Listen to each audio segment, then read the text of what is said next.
Strength, success, clarity. Next பார்க்க போகிறது rectangular window டெக்னிக்கை பயன்படுத்தி எப்படி ஒரு லோ பாஸ் ஃபில்டர் டிசைன் பண்ணுறதுன்னு பார்க்கலாம். யூனிவர்சிட்டி எக்ஸாமில் கேட்ட கொஸ்டின் இது. ஃபர்ஸ்ட் கொஸ்டின் பார்க்கலாம் பாருங்கள். Design a low pass filter using rectangular window by taking samples of omega of n and with cutoff frequency of 1.2 radian per second n equal to 7.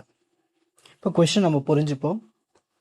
Low pass ஃபில்டரை design பண்ண சொல்லியிருக்காங்க rectangular window டெக்னிக்கை பயன்படுத்தி. அவங்க கொடுத்துருக்கிற given ரெண்டு தான். Cut off frequency value 1.2 radian per second கொடுத்துட்டாங்க. என் value 7 எடுத்துக்க சொல்லிட்டாங்க. ஸோ இந்த டேட்டாஸ்லாம் வச்சு நம்ம ஃபில்டரை டிசைன் பண்ண போகிறோம். ஸோ ஒரு ரெக்டாங்குலர் விண்டோ டெக்னிக்கை பயன்படுத்துறதுக்கு மொதல் ஸ்டெப் நம்ம என்ன பண்ணணும்னா ஹெச்டி ஆஃப் என் கண்டுபிடிக்கணும். அதாவது டிசைர்டு ஃப்ரீக்வன்சி ரெஸ்பான்ஸ், அந்த ஈக்குவேஷனை முதல்ல கண்டுபிடிக்கணும். சில டைம் கொஷின் உங்களுக்கு டைரெக்டாகவே அதை கொடுத்துருவாங்க. இந்த மாதிரி கொடுக்காம ரொம்ப சிம்பிளாக 2 லைனில் கொஷின் கொடுத்துட்டாங்கன்னா நம்மளுக்கு ஸ்டெப்ஸ் அதிகமாக இருக்கும்.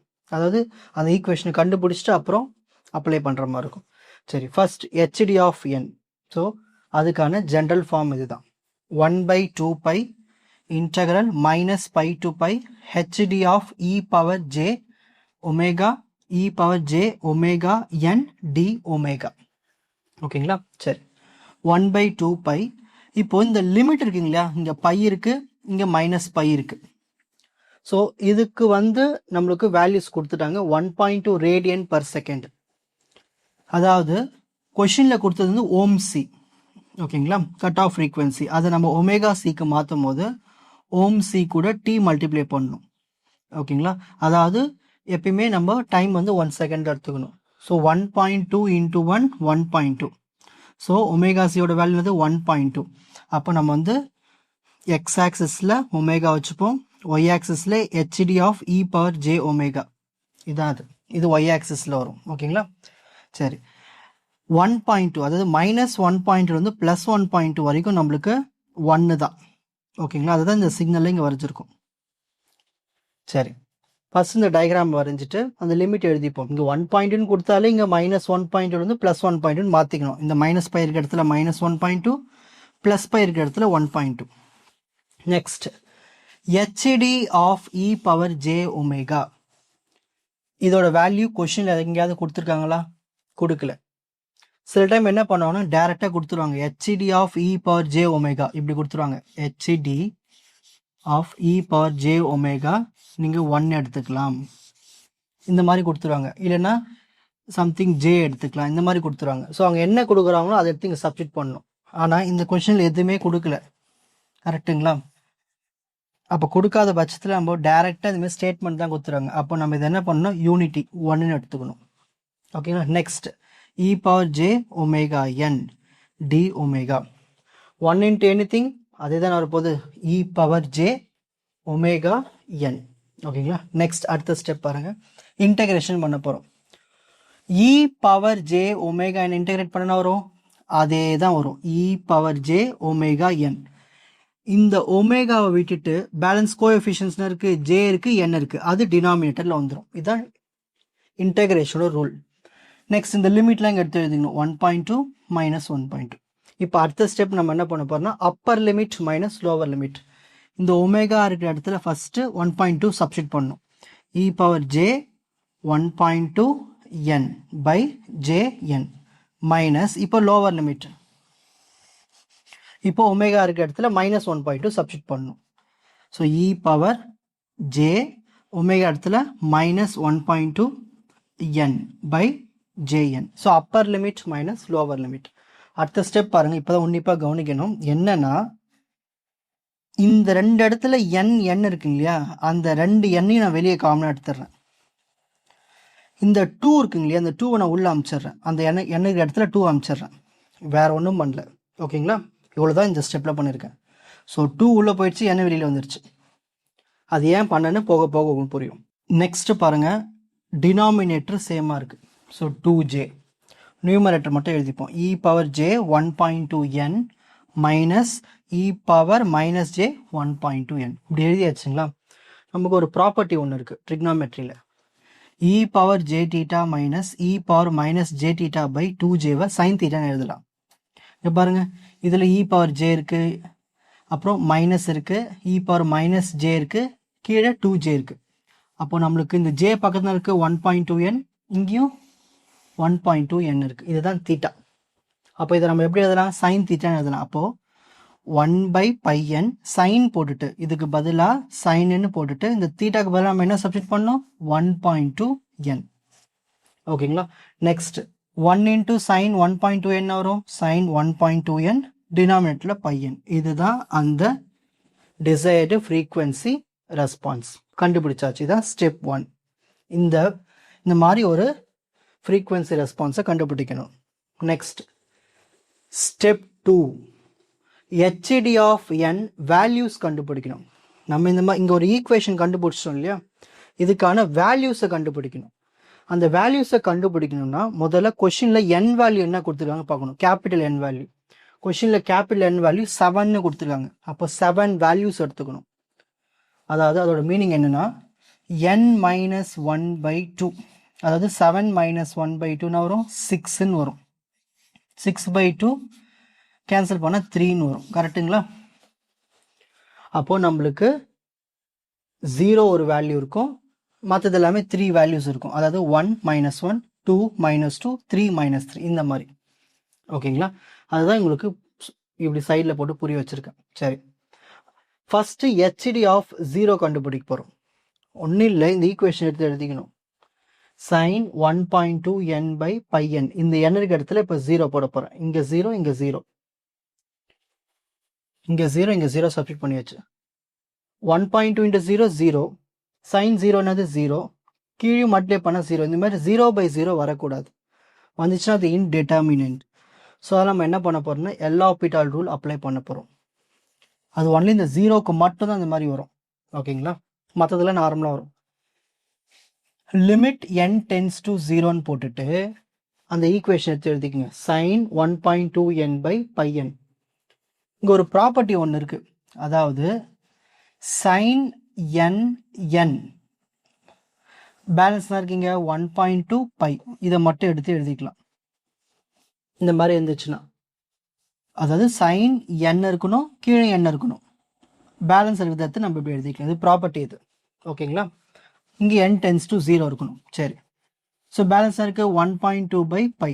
இதை அப்படியே கேல்குலேட்டரில் பண்ணிங்கன்னா உங்களுக்கு 0.381 வரும். 1.2 டிவைடட் சிம்பிள் போட்டு பை சிம்பிள் போட்டிங்கன்னா 0.381 வரும். இதுதான் first value hd of 0. Next hd of 1. இதை எப்படி கண்டுபிடிக்கணும்னு பாருங்கள்.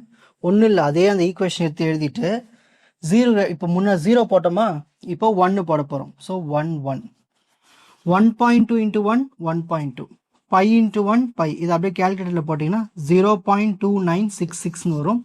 இதான் hd ஆஃப் 1னுடைய ஆன்சர். எப்பயுமே 1க்கு என்ன வருதோ -1க்கும் அதே ஆன்சர் தான், ஞாபகம் வச்சுக்கோங்க. ஓகேங்களா? நெக்ஸ்ட் இப்போ hd ஆஃப் 2 கண்டுபிடிக்க போகிறோம். இப்போது 1 போட்ட இடத்துல 2 சப்ஸ்டிட் பண்ண போகிறோம்.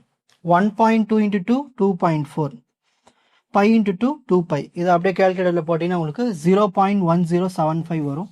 இதுதான் hd ஆஃப் 2னுடைய ஆன்சர். இதனுடைய hd ஆஃப் -2க்கும் சேம் ஆன்சர் தான், 0.1075. நெக்ஸ்ட் hd ஆஃப் 3 கண்டுபிடிக்க போகிறோம். இப்போ 2 போட்ட இடத்துல 3. ஓகேங்களா? சரி, 1.2 இன்ட்டு 3 3.6, 3 இன்ட்டு பை 3π.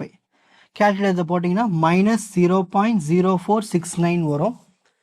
அதே வேல்யூ தான் -3க்கும் சேம். ஸோ hd ஆஃப் 3க்கும் -3க்கும் சேம் ஆன்சர். டோட்டலாக நம்மளுக்கு 7 வேல்யூஸ் வரும். 1 2 3 4 5 6 7. இந்த 7 வேல்யூஸ் தான் இந்த n = 7க்கு. புரிஞ்சுதுங்களா? சரி, ஸ்டெப் 2 முடிச்சாச்சு. ஸ்டெப் 3 ரெக்டாங்குலர் விண்டோன்னு சொல்லிட்டாங்க. ஒரு ரெக்டாங்குலர் விண்டோக்கு வேல்யூஸ் பார்த்துட்டோம்னா 1 தான். அதை இப்படி தான் டினோட் பண்ணுவோம், WR ஆஃப் n = 1. இதோட மீனிங் என்னன்னா -3லேருந்து +3 வரைக்கும். இப்போ எடுத்தோம் இல்லையா, என்ன எடுத்தோம்? -3லேருந்து -3 -2 -1 0 1 2 3. அதான் அந்த -3 +3 வரைக்கும் ரெக்டாங்குலர் விண்டோ இதுக்கான வேல்யூஸ் எல்லாத்துக்குமே 1 1 1 1 தான். அதுதான் இங்கே சொல்கிறோம். இது எல்லா சமூகமும் காமன் தான் இந்த ஸ்டெப் 3. ஓகேங்களா? சரி, இந்த -3 3 எப்படி கண்டுபிடிச்சோம் முன்னாடியே சொல்லி கொடுத்தேன் நான் ப்ரீவியஸ் ஸ்டெப்பில். கரெக்டு தானே? எப்படி எழுதணும்னு இங்கே 3ன்னு வந்திருக்குங்களா, அதுதான் -3 + 3ன்னு எழுதிருக்கேன். சரி, ஸ்டெப் 4 ஃபில்டர் கோஎஃபிஷியன்ட்ஸ் கண்டுபிடிக்கணும். இந்த ஃபில்டர் கோஎஃபிஷியன்ட் எப்படி கண்டுபிடிக்கணும்? h of n is equal to hd of n-ஐயும் wr of n-ஐயும் மல்டிப்ளை பண்ணணும். சரி, hd of n இருக்கு, wr of n எல்லாத்துக்கும் என்னது 1 தான். ஸோ 1ஆல் மல்டிப்ளை பண்ண வரும், அதே தான் வரும். அப்போ இதுலேருந்து என்ன தெரியுது? h of n-உடைய ஆன்சரும் hd of n-உடைய ஆன்சரும் சேம். ஓகேங்களா? அப்போ h of 0 1 -1 2 -2 3 -3 எல்லாத்துக்குமே நம்ம ப்ரீவியஸ் ஸ்டெப்பில் கண்டுபிடிச்ச ஆன்சர் தான் அப்படியே சேம், 0.381. நெக்ஸ்ட் 1 -1க்கு என்ன கண்டுபிடிச்சோம்? 0.2966. நெக்ஸ்ட் h of 2 -2க்கு என்ன கண்டுபிடிச்சோம்? 0.1075. h of 3 -3க்கு என்ன கண்டுபிடிச்சோம்? -0.0469. இதுதான் step 4. Next step 5 transfer function of the filter கண்டுபிடிக்கணும். இதுக்கு தான் formula h of z equal to h of 0 plus இந்த இடத்துல சம்மேஷன் சிம்பிள் போட்டுட்டு n equal to 1 இங்கே எப்பயுமே வரும், எல்லா ப்ராப்ளமுக்கு இங்கே தான் வரும், n equal to 1 வரும். இந்த இடம் மட்டும் நீங்கள் கரெக்டாக பார்க்கணும். இந்த 3 நான் கண்டுபிடிச்சல, அந்த 3 எடுத்து இங்கே எழுதணும். எழுதிட்டு h of n z power -n plus z power n. ஓகேங்களா? இதில் எல்லாமே இங்கே காமன் தான், எல்லா சம்முக்குமே. இந்த நம்பர் மட்டும் நம்ம கரெக்டாக பார்த்து எழுதணும். ஓகேங்களா? சரி, நெக்ஸ்ட் h of 0 நம்ம என்ன கண்டுபிடிச்சோம் ப்ரீவியஸ் ஸ்டெப்பில்? 0.381. இதை எழுதிட்டு அடுத்த வேல்யூ என்ன கண்டுபிடிச்சோன்னு பார்க்கணும். அடுத்த வேல்யூ என்ன கண்டுபிடிச்சோம்? 0.2966. அதை எடுத்து எழுதுங்க.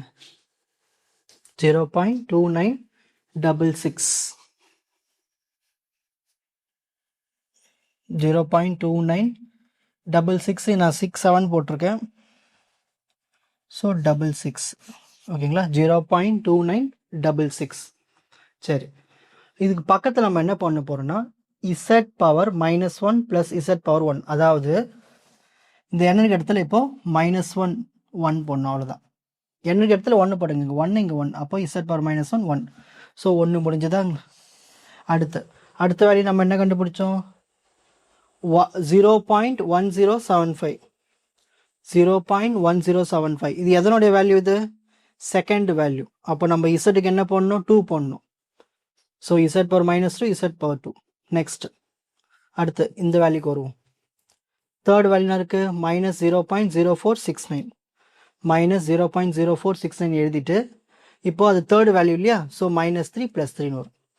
சரி, இந்த மாதிரி ஃபார்மேட்டில் எழுதிட்டு இப்போ நார்மல் மல்டிப்ளிகேஷன் தான். இதை எடுத்து அப்படியே எழுதுவோம்.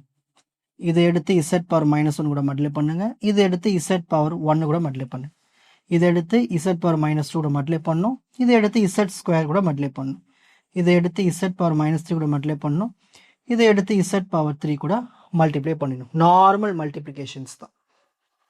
Step 6 transfer function of realisable filter கண்டுபிடிக்க போகிறோம். இது ஒன்றில் ரொம்ப சிம்பிள் தான். h dash of z equal to z power minus போட்டுட்டு இங்கே என்ன நம்பர்னா எழுதணும்? 3. அதே 3 தான் இங்கேயும் வரணும். Into h of z. ஒன்றுமே இல்லை. இந்த ஸ்டெப் எப்படின்னா, முன்னாடி ஒரு ஆன்சர் கண்டுபிடிச்சோம் இல்லையா, அது கூட எல்லாத்துக்கூடையும் z பவர் -3 மல்டிப்ளை பண்ணணும், அவ்வளோதான். இப்போது 0.381 அது கூட z பவர் -3 மல்டிப்ளை பண்ணியாச்சு. 0.2966 இங்கே z பவர் -1 இருக்குது, இது கூட z பவர் -3 மல்டிப்ளை பண்ணுறோம். அப்போது -1 -3 என்ன ஆகிடும்? -4 ஆகிடும். அதுதான் இங்கே எழுதியிருக்கேன். இந்த மாதிரி தான் எல்லா ஸ்டெப்புமே. ஓகேங்களா? இப்போ அடுத்து இங்கே z பவர் 1 இருக்குது, இது கூட அப்படியே -3 போடுங்க, என்ன ஆகிடும்? -2 ஆகிடும். இங்கே z பவர் -2 இருக்குது, இது கூட -3 போட்டால் -5. இங்கே 2 பக்கத்தில் -3 போட்டால் -1. -3 பக்கத்தில் -3 போட்டால் -6. நெக்ஸ்ட் இந்த 3 பக்கத்தில் -3 போட்டால் ஆகிடும் 0 ஆகிடும். அப்போ நம்மளுக்கு இந்த நம்பர் மட்டும் வரும், -0.0469. ஸோ இப்படி தான் எழுதணுமே. இது கூட எல்லாத்துக்கும் கூட இசட் பவர் -3 மல்டிப்ளை பண்ணால் உங்களுக்கு இந்த ஆன்சர் கிடைச்சிரும். இதுதான் step 6. Next step 7 filter coefficients of causal ஃபில்டர்னு கண்டுபிடிக்கணும். இது எப்படின்னா டோட்டல் நம்மளுக்கு n வேல்யூ எத்தனை கொடுத்துருவாங்க 7.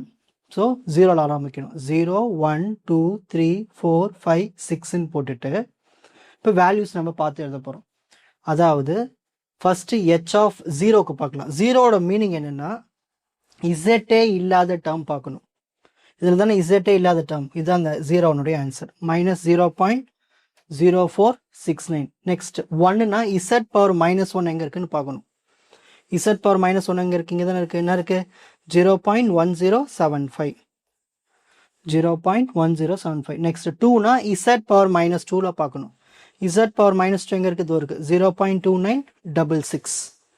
0.2966. ஓகேங்களா? நெக்ஸ்ட் அடுத்து h ஆஃப் 3னா இசட் பவர் -3. இசட் பவர் -3 இருக்குது 0.381. 0.381. நெக்ஸ்ட் h ஆஃப் 4னா Z power -4. Z power -4 0.2966. 0.2966. Next h of 5 என்னது? Z power -5. 0.1075. ஓகேங்களா? நெக்ஸ்ட் h ஆஃப் 6னா இசட் பவர் -6. இசட் பவர் -6 இருக்கு -0.0469. -0.0469. ஸோ இதுதான் வந்து நம்மளுடைய final answer. Screenshot time. Strength, success, clarity. Strength, success, clarity. Strength, success, clarity. 4G Silver Academy. உங்களுக்கு இந்த content ஈஸியாக புரிஞ்சிருக்கும்னு நினைக்கிறேன். வாட்ச் அதர் எபிசோட்ஸ் இன் த appropriate playlist. 4G Silver Academy Strength, Success, Clarity. வணக்கம்.